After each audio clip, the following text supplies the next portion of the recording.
पापा पिछले 15 साल से मधु से मिलने नहीं आए थे।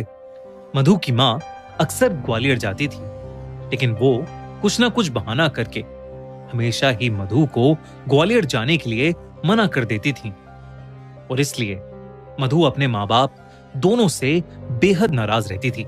ऐसे ही एक रोज जब मधु की माँ और उसकी बहन ग्वालियर में थे, तो मधु ने अपने होटल से छुट्टी लेकर ग्वालियर जाकर सबको सरप्राइज करने का एक प्लान बनाया। लेकिन जैसे ही मधु ग्वालियर वाले घर पहुंची, उसकी माँ उसे देखकर सुन्न पड़ गई।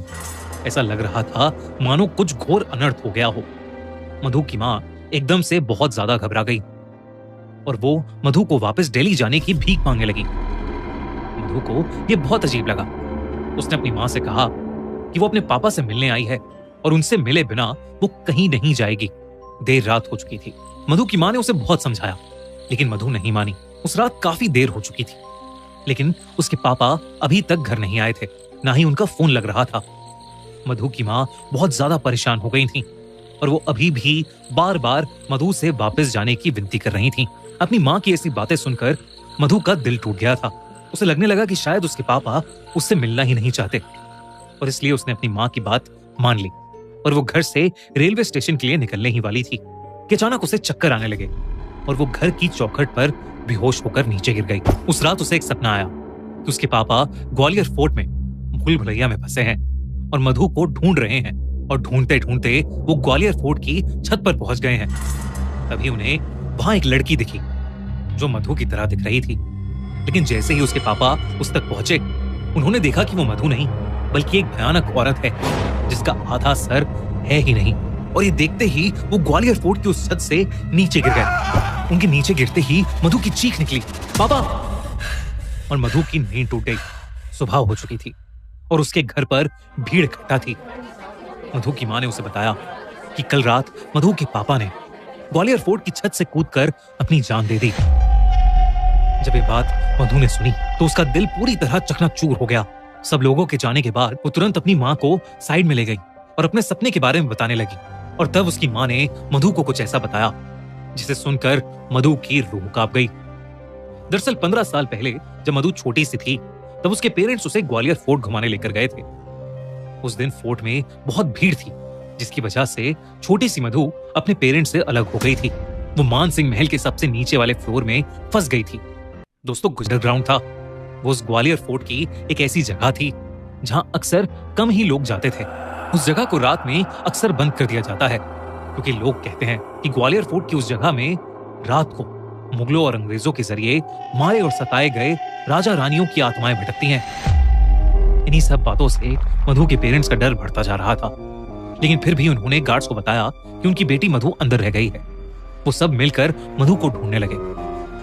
तभी अंदर बैठी मधु को अचानक से गाने की आवाज आने लगी। उठकर उस आवाज की तरफ गई। देखते ही देखते मधु को अपने आगे चल रही एक परछाई नजर आई। मधु ने उसे आवाज लगाई तो वो परछाई हवा में कहीं गायब हो गई। तभी मधु को ऐसा लगा कि जैसे उसके पीछे कोई खड़ा है।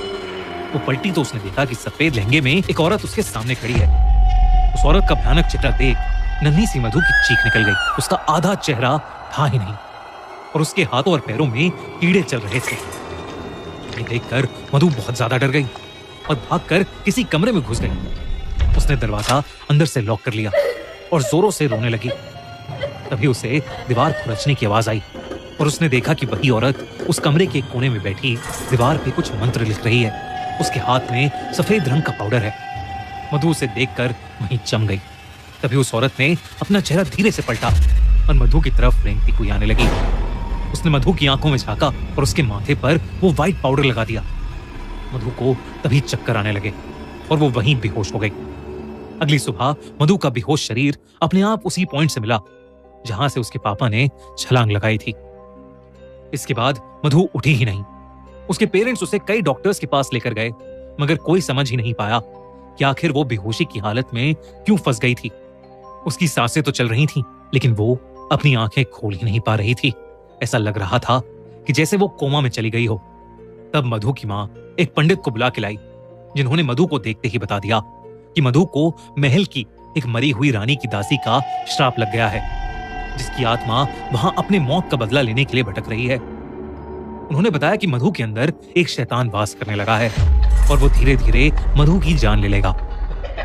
मधु के पापा उसे बहुत प्यार करते थे और वो कुछ भी करके अपनी बेटी को बचाना चाहते थे। उन्होंने उस पंडित से कोई ना कोई हल निकालने की विनती की।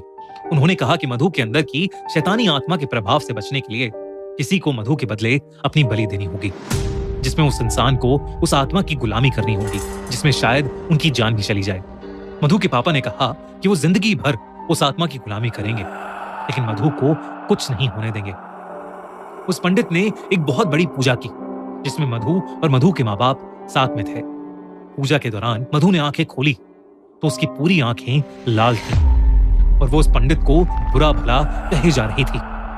अचानक ही उस पंडित ने उस पर मंत्र पढ़ते हुए लाल मिर्च का पाउडर फेंका और मधु बेहोश हो गई। कुछ ही पलों में मधु के पापा भी बेहोश हो गए। जब मधु को होश आया तो वो बिल्कुल ठीक थी। पंडित ने बोला कि मधु को ग्वालियर से जितना दूर हो सके ले जाओ, और इसलिए मधु की माँ उसे लेकर दिल्ली चली गई, क्योंकि उसके पापा अब उस शैतानी आत्मा के गुलाम थे, इसलिए वो ग्वालियर छोड़कर नहीं जा सकते थे। मधु के जाने के बाद उस आत्मा का श्राप उसके पापा पर चढ़ने लगा। उसके पापा की जॉब चली गई और वो बहुत बीमार रहने लगे। लेकिन जब मधु वापस ग्वालियर आई तो वो आत्मा मधु की जान लेना चाहती थी, लेकिन उसके बदले उसके पापा ने अपनी जान उस आत्मा को दे दी। अपनी माँ की पूरी बात सुनकर मधु रोने लगी और अपनी माँ से माफी मांगने लगी। मधु की माँ को उस पर तरस आ गया और उन्होंने अपनी बेटी को गले लगा लिया। उन्होंने मधु को बताया कि उसके पापा उससे बहुत प्यार करते थे और किसी भी हालत में उसे प्रोटेक्ट करके रखना चाहते थे। इस घटना के बाद मधु और उसकी माँ ने ग्वालियर हमेशा हमेशा के लिए छोड़ दिया। आज भी ग्वालियर फोर्ट से जुड़ी कई ऐसी खबरें आती हैं जहां लोग वहां से कूदकर अपनी जान दे देते हैं। आपको क्या लगता है, क्या ग्वालियर फोर्ट सच में हॉन्टेड है या ये सब सिर्फ एक अफवाह है? हमें कमेंट्स में जरूर बताइए। अगर आपको इंडिया की कोई हॉन्टेड जगह पता है जिस पर आप चाहते हैं कि हम वीडियो बनाएं, तो हमें कमेंट्स में